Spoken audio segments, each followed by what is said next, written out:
As a kid, I spent my summers with my grandparents on their ranch in Texas. I helped fix windmills, vaccinate cattle, and do other chores. We also watched soap operas every afternoon, especially Days of Our Lives.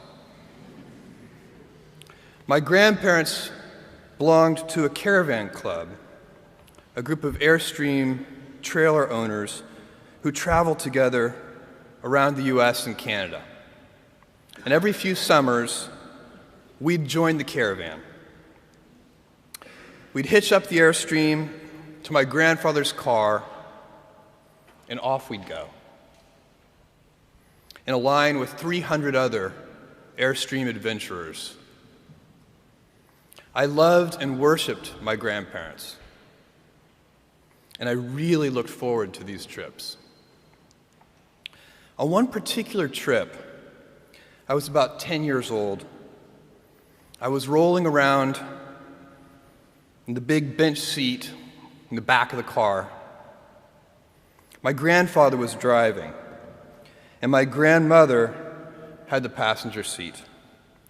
She smoked throughout these trips, and I hated the smell.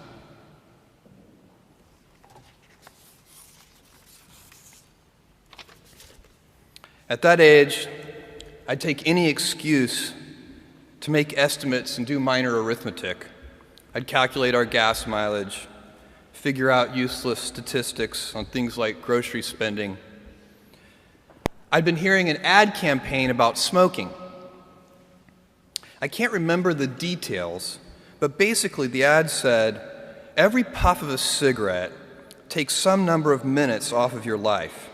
I think it might have been 2 minutes per puff. At any rate, I decided to do the math for my grandmother. I estimated the number of cigarettes per day, estimated the number of puffs per cigarette, and so on. When I was satisfied that I'd come up with a reasonable number, I poked my head into the front of the car, tapped my grandmother on the shoulder, and proudly proclaimed, "At 2 minutes per puff, you've taken 9 years off of your life." I have a very vivid memory of what happened next, and it was not what I had expected. I expected to be applauded for my cleverness and my arithmetic skills. "Jeff, you're so smart. You had to have made some tricky estimates. Figure out the number of minutes in a year and do some division." That's not what happened. Instead, my grandmother burst into tears.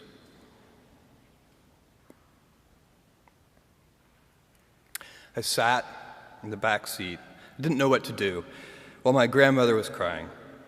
My grandfather, who'd been driving in silence, pulled over onto the shoulder of the highway. He got out of the car and came around and opened my door and waited for me to follow. Was I in trouble? My grandfather was a highly intelligent, quiet man. He had never said a harsh word to me, and maybe this was to be the first time. Or maybe he would ask that I get back in the car and apologize to my grandmother. I had no experience in this realm with my grandparents, and no way to gauge what the consequences might be.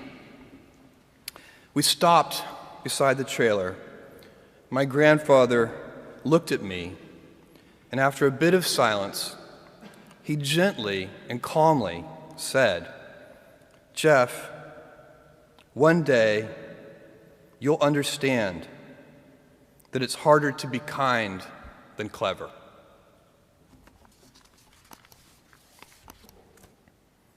What I want to talk to you about today is the difference between gifts and choices. Cleverness is a gift. Kindness is a choice. Gifts are easy.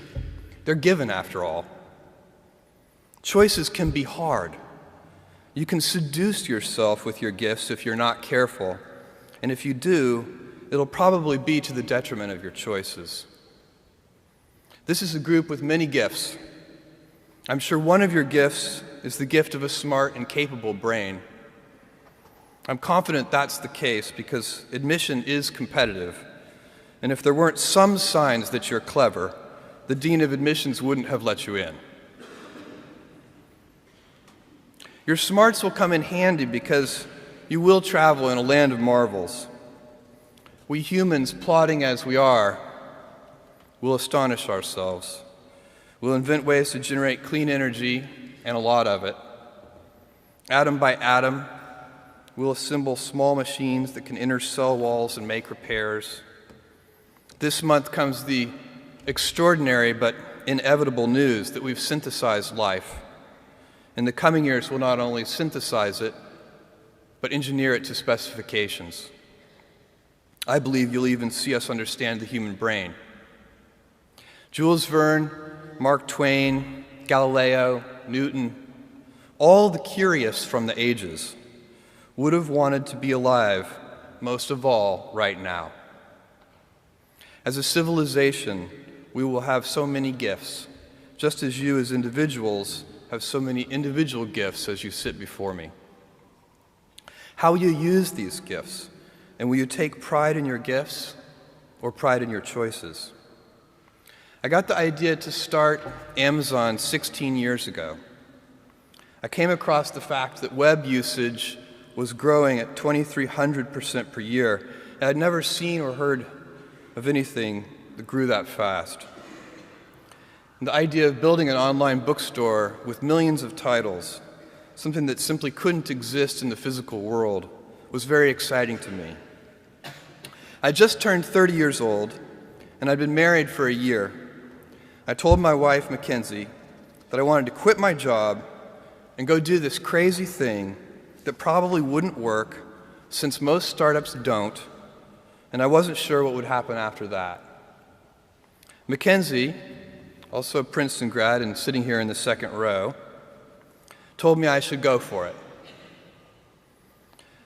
As a young boy, I'd been a garage inventor. I'd invented an automatic gate closer out of cement-filled tires, a solar cooker that didn't work very well out of an umbrella and aluminum foil, baking pan alarms to entrap my siblings. I'd always wanted to be an inventor, and she wanted me to follow my passion. I was working at a financial firm in New York City with a bunch of very smart people, and I had a brilliant boss I much admired. I went to my boss and told him I was going to start a company selling books on the internet.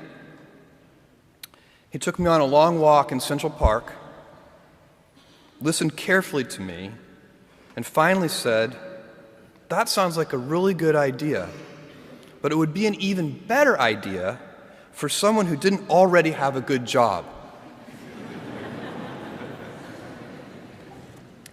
That logic made some sense to me, and he convinced me to think about it for 48 hours before making a final decision.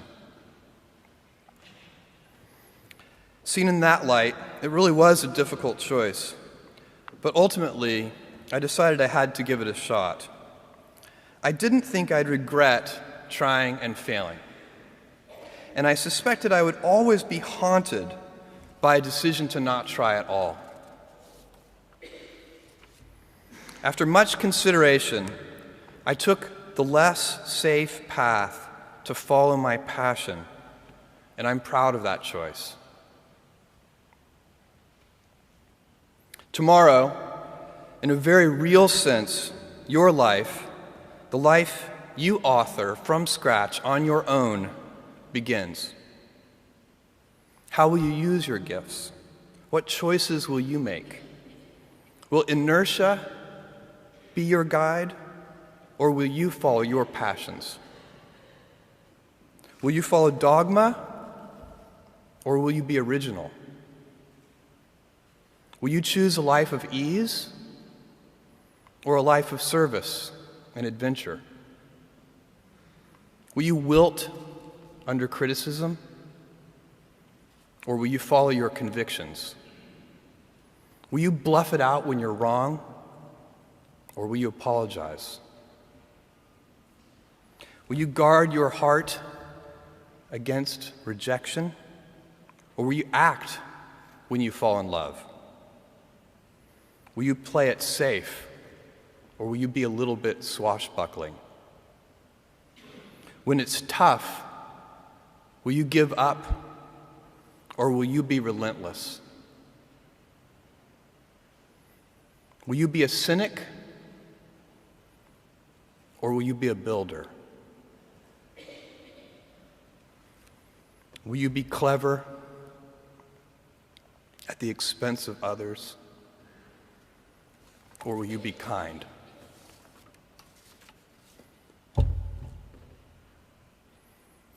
I will hazard a prediction.